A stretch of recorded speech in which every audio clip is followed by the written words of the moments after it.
In today's video, I'll teach you how to create new community group on WhatsApp. First of all, open the WhatsApp application. You can see over here WhatsApp has been opened. So if you want to create the community group, tap on the plus icon that you can see on the screen. Now you'll be able to find various options over here. Tap on this option, new community.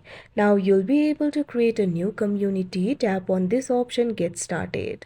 Now after that, what you have to do is simply enter the community name over here. Name your community. Now you can also change the photo. For that, simply tap on this icon that you can see on the photo. Now after that, you'll be able to change the photo. Also, you'll be able to upload the photo via the camera, gallery, etc.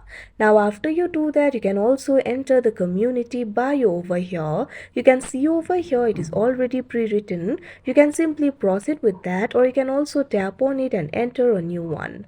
After that, tap on the arrow icon that you can see on the screen. Now wait for a while. Now you can see over here the community group has been created. You can also add the new group if you want and start chatting. So that is how you create new community on WhatsApp. I hope you found this video helpful. Thank you for watching.